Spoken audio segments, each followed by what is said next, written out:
Welcome back to Powers Powwow, the chat. Peace to you. Today I'll be speaking with Darryl Smith, retired teacher.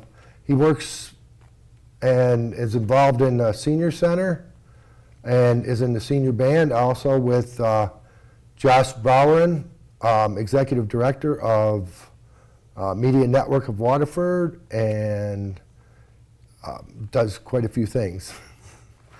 So, welcome, Darryl. Thank you. Nice to be here. Thanks for coming out. Could you tell me a little bit about yourself, where you grew up and where you went to school? And Okay. I grew up right straight west of Coquitlam, just north of Bay City, and went to a little two-room country school. I think our entire school population was something like 52 kids.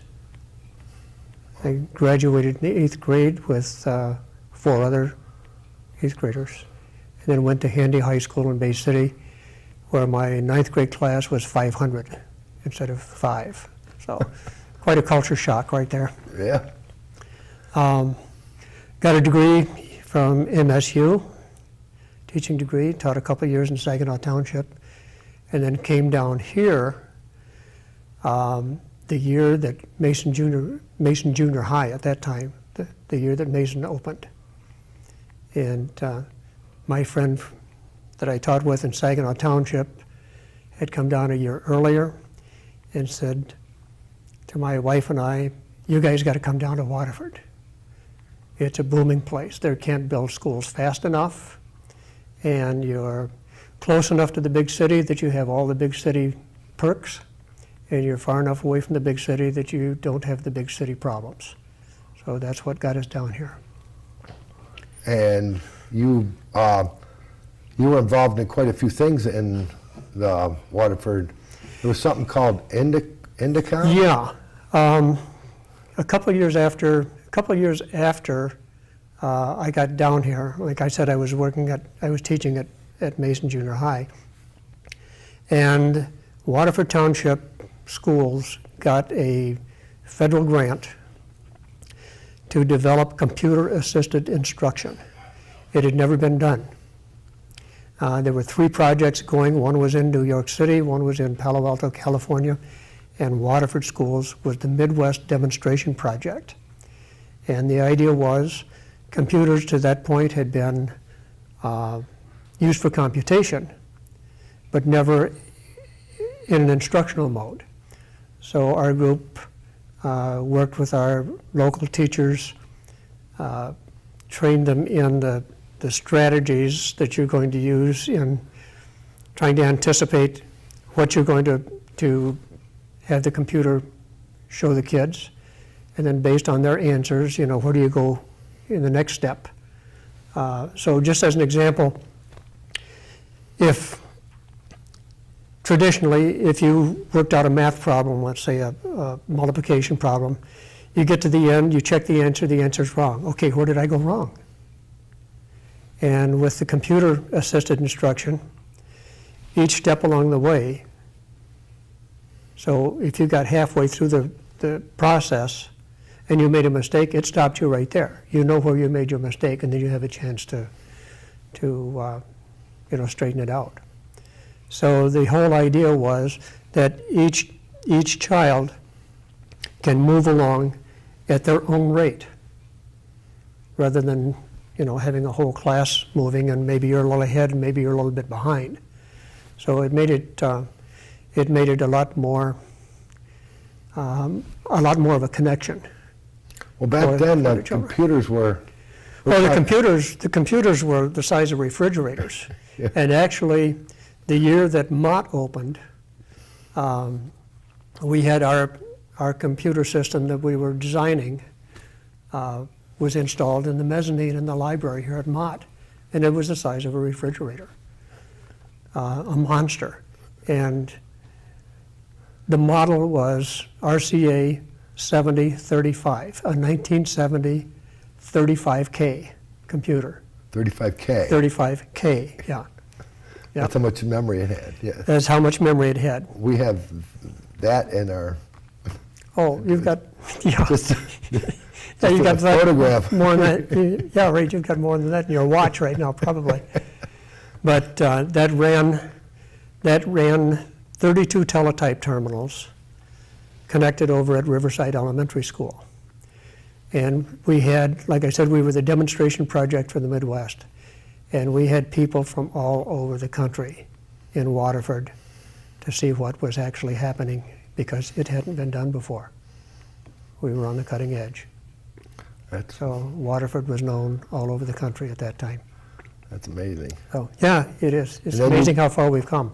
Yeah, and then you did some stuff at Crary Elementary with flight simulator. Yeah, that came along a little bit later on. After we finished the project in the early 70s with the computer setup, my next venture then was bicentennial time, and I was bicentennial coordinator for the district. So I spent most of my work days for about a year and a half dressed as a colonial rifleman and carrying my flintlock brown vest over my shoulder and wearing my 1976. skunk skin hat, Yeah. and going around to the elementary schools and other places and doing assemblies and talking to the community and just bringing up things about the bicentennial. So that was a lot of fun. Yeah, the 200th year, right? That was the 200th year. Yep. Yeah. Yep. That was 76. Great. That's the year I graduated. So. That was a while ago. That was a while ago. Yeah. So then I was back in the classroom, and then I was back out of the classroom, and when the cable franchise came through in Waterford, the school district was given one channel. And so my job then was to start with basically the modulator and one black and white camera. And I created the studio that we had over, at that time it was at Instructional Material Center, which was next to Township High School, basically right across from the old Comcast Stadium. Oh, Kroger's is now. Where, yeah, basically in that area, yeah. Yes. So after that, I was back in the classroom and ended up starting a flight simulator program at Crary. And I eventually retired from Crary, but when the last few years I was teaching there, we had 10 flight simulators, and it was an after-school program. So we had the yoke, the pedals, in the computer lab, and after school one day a week we'd go down and all of a sudden the computer lab becomes flight simulators. And so the simulators were set up so we're actually modeling the 172 airplane that we would train on over at the airport. So the kids understood right away that, this is a computer, it would be considered a computer game, but it was a simulation. And said right away that, you're 12 years old, you're not going to be flying a passenger plane, you're not going to be in an F-16 shooting down bad guys. The only reasonable thing is you would be training on a 172 Cessna over here at Pontiac Airport. So that's what the simulator was modeling. And the way it was set up, we had about 20 kids a year, basically 2 to each simulator that we had. And their initial problem was that they were set up out over White Lake to approach on runway 9 right at Pontiac Airport. And they had to have 10 successive landings without any mishaps. So if you got up to number 8 or number 9 and you messed up somehow, you went right back to 0 and started over again. And so it took several weeks of practice get to the point where you could reliably, come in and land the simulator. So we get to number 8 or 9. Actually, when you get to number 10, they would raise their hand, Mr. Smith, I'm ready with number 10. And I would say, well, okay, pick 3 friends. So they would select 3 of their friends there from the group, and those would come around behind with their chairs, and they became passengers. And now you see the sweat start beating up and the hands getting clammy, and they're coming in and doing their landings. So anyway, at the end of the school year, we went over to one of the flight schools and got into the real plane for the first time for almost all of them. It was the first time they'd ever been in the real plane that they'd been training on. And we had a flight instructor, a certified flight instructor, and the typical 12 or maybe 13-year-old at that time would start up the Cessna, taxi out on the runway, take off, flight will appear, and land. And usually the only thing that happened with the flight instructor was they pushed the button on the microphone. And I actually had a couple of flight instructors politely corrected on their radio procedure by a couple of my 12-year-old girls that were flying. So That's it amazing. was, it was really amazing. And we got a lot of media attention. We had a front page, I think it was June 2064, July 2004,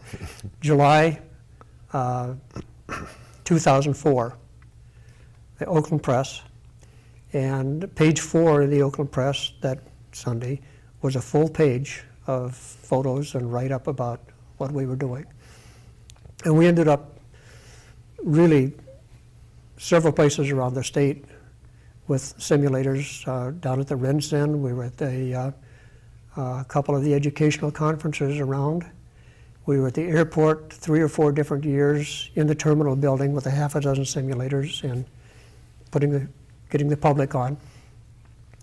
And then we were 3 different times, we were at the Michigan Aviation Bureau over in Lansing with flight instructors from all over the state, teachers from all over the state, Civil Air Patrol, Air Force, and showing them what we could do and what they could do on a simulator with a 12-year-old helping them out, Yeah. basically, yeah. So now you're looking into getting simulators or a simulator for the senior center, because you've done some research on Yeah. how that helps seniors. Yes. Now, actually, the whole reason, or whole way I got involved in this part of it, I've been working over at the senior center in the wood shop for several years since I retired.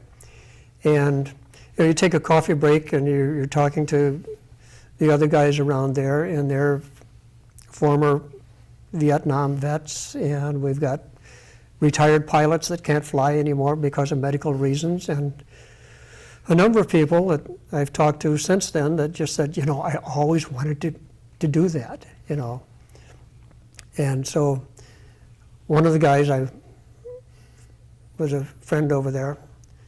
I knew he was in the Air Force in Vietnam, and one day I said, Ron,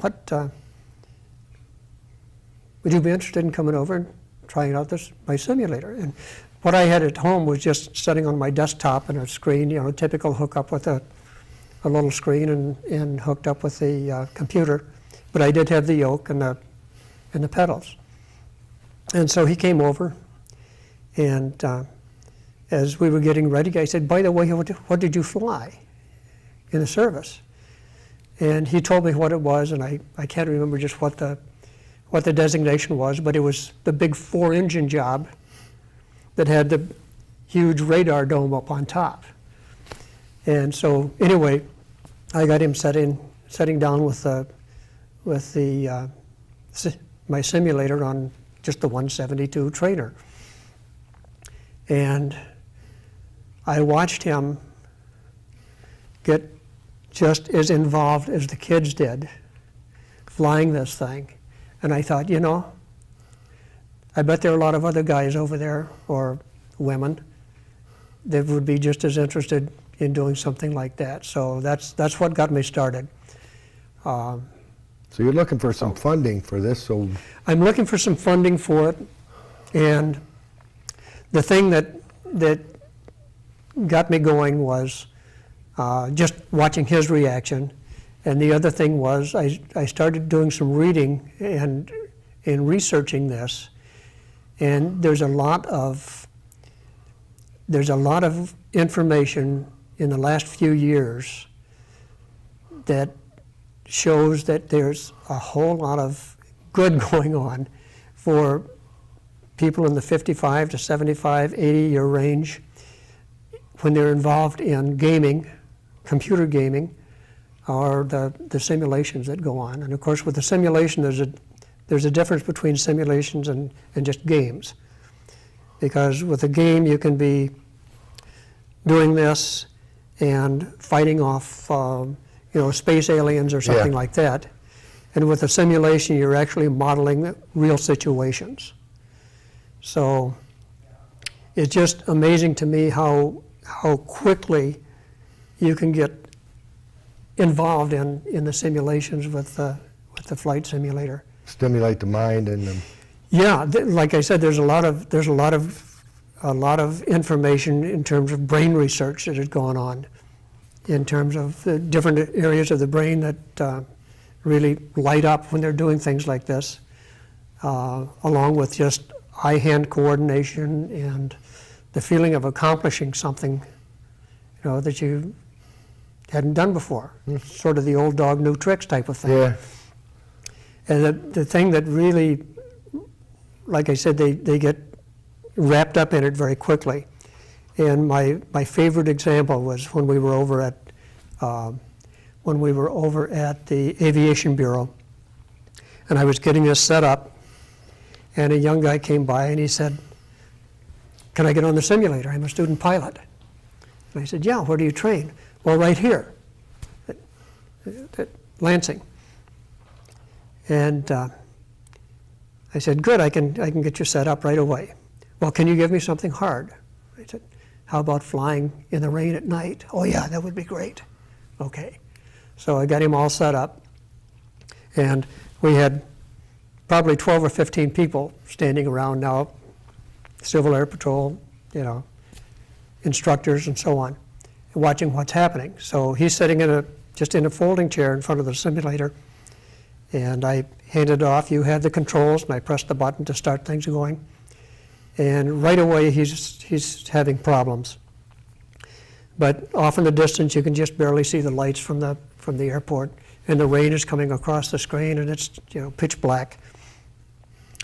And so within a minute or two, an older guy comes walking up, and it's exactly the person you would picture as the crusty old flight instructor.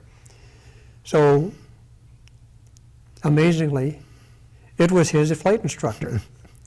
And now this guy is leaning over his shoulder and he's barking orders, "Do this, do that, do this, do that." And things are just getting worse. And eventually, when you get to the beginning of the runway, there's a light that pops on the panel that says, "You're here." And so this had gone on for maybe 3 minutes, maybe 4 minutes at the most, that they're coming up. All of a sudden the light pops on, and the old guy said, "Get out of the chair, get out of the chair, get out of the chair." And he pushes the student out of the chair and grabs the controls. And in about 10 or 15 seconds later, bam, they smash into the runway. Oh my goodness. And he just kind of gets up, doesn't look at anybody, walks off. "These things aren't any good anyway," he says. But to me, in that amount of time, here's a professional flight instructor that gets pulled into this scenario so quickly that he's pushing the student out of the chair so he can basically save the plane. Yes. And so right now I'm working on fundraising to put together a simulator over at the at the senior center. We'll post a number for you on screen, and Oh, okay. I want to appreciate you coming out. Hey, I've got Josh Bowen, who's the new executive director of Media Network of Waterford. It's kind of changed since you first started, huh? Yes, I remember Josh when I first started. Oh, yes. That was a long time ago. A long time ago. We won't. Well, I'll let Josh tell you just how long ago it Yeah. was. So, But it's changed quite a bit since Oh, yeah. the first days. yeah, All right. amazing. Well, thank you very much. Thank you. Appreciate it. Peace out. Now I'm speaking with Josh Bowen, Executive Director of Media Network of Waterford, and you also do magic shows and... I wear many hats, Yes. and I love every single one of my hats. I'm the post-production instructor for the Motion Picture Institute in Troy, so I teach post-production editing to film school students. I'm a special projects editor, camera operator, drone operator for 7 Action News in Detroit, and I'm also the production manager for a magician named Aaron Raditz, who is based out of Las Vegas. And we just started producing other kind of side shows, so I've gone out and started being production manager for shows that aren't so much magic as well. So, And you went to school right here and... right here, born and raised right at Waterford Mott, still at Waterford Mott. Yeah, yep. And your family, you've got some new news on your family? You've got a new driver or... Well, my daughter just turned 18. Yeah.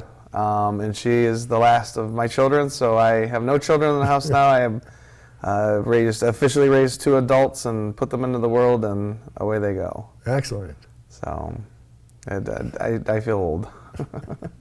So we had Darryl Smith on, and he was the original TV guy for the Comcast. I guess Comcast Yeah. started this. And Darryl remembered me when I was a kid, and now Yeah. he's probably looking at me going, "Oh my gosh, look at this guy. He's Yeah. he's got kids that are 18 years old now." But yeah, Darryl he was he was kind of one of my mentors, honestly. When I was starting to come around and volunteer into public access, he was knee deep in it and just doing all kinds of cool stuff. And I remember always kind of just watching what he was doing. We worked on several projects together and collaborated on some things over the years. So he was one of the original grassroots persons, grassroots people to get public access in the school district, and just the idea of community television and community using media to communicate with each other. Well, not only have you have television, now you have radio now. Yeah, and it was exciting to have Darryl come to the facility so he can kind of see where it's still going, because it was all based on just grassroots. And then now we have a TV. We always had the TV station, but now we have a radio station. We have a huge presence on the internet. We're doing live broadcasts or completely HD. So any good organization continues to grow. A healthy organization continues to grow, and really, we've learned over the years that our mission statement was true the day we wrote it, even though we didn't think it was going to branch out like it did. But our mission statement was to enlighten, enrich, and entertain our community, and it never really said through the means of television. And now we're fulfilling our mission statement through radio and websites and blogs, and there's a newspaper that Media Network wants to produce kind of publicly. So it's really about just keeping grassroots community connected, And also you have classes here at if somebody wants to take a class, they have camps during this for the students and stuff like that. That's always been very important to me. That over the years of dealing with budgets, we went through one of the worst, budget. We went through a budget crisis too as a nonprofit in 2008, and we always kind of discussed, well, maybe we should start charging volunteers, or maybe we should charge, rental of equipment, and I was totally disagreed with that and wanted to keep with our mission statement that we would offer this services free of charge, to any resident. So I'm real proud that since 1982, we're still teaching residents free of charge how to make mass media, materials, whether it's television, radio, print work. We do classes. We teach how to run the camera, how to direct TV shows, how to host, how to edit, how to do special effects, graphics. We're now bridging into teaching people how to produce radio. And radio is fun because it brings a whole different aspect to the table where, and when you're dealing with visual media, you can use visual elements to tell your story. But in the radio, you don't have that. And it's fun to develop classes for the students, young and old, how to tell your story and do it in an auditable way where you don't have the crutch of the visual. So Yeah. that's been very fun to kind of add those classes to our list of our catalog of things that people can take. So one question I do have is, what is a microwave operator at WXYZ? That's a great question. Yeah, and I get caught a lot of times because people say, well, what do you do for 7? And well, one of my responsibilities, I'm a microwave operator, and they kind of pause for a second, they look at me and they go, Popcorn? Are you the guy that sits in the kitchen and makes sure that the microwave is constantly pumping out food? And I said, no. And microwave actually comes from a technology. It's basically a radio wave signal, and it's a line of sight signal. So the trucks in the field have dishes on them and an antenna, and then we have 5 receivers in downtown Detroit. One in our backyard, 2 on the Wren's. Renaissance Center? Yeah, Renaissance Center. I want to say the Renaissance Festival. Yeah. We have one on the CNB building in Detroit, and then we have one in Ann Arbor, one in Troy. And as long as the antenna is tall enough and able to point at that tower, and then the operator where I sit moves my antenna and points toward him, then it's a direct line of sight, and it's basically a radio communication. The actual technology is microwave technology. And it allows us to basically beam a live signal back to the station without using any type of internet, cell phone technology, and that's something that's kind of important to me working for Channel 7, because in the event of a national disaster, we could be completely autonomous from electricity, from cell phones, from internet, and be able to broadcast a signal to the community and tell them things that they need to know. Our trucks are powered by generators, our station's powered by generators. The microwave technology, we own the frequency, so we're able to transmit a signal, separate from anything else, that would not be available at the time.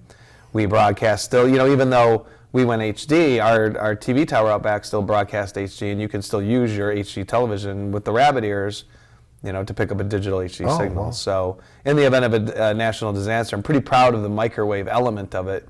Even though the trucks are dying and the technology's old, we still keep it around because of that, because part of our kind of duty to the FCC is to be available in the event of a national disaster. Because if you lost cell phones, if you lost power, if you lost, all those types of communications that we rely on so much now, we could still transmit an emergency and be completely off the grid. And as long as you had a battery-powered television or some source of power yourself, you could receive our signal.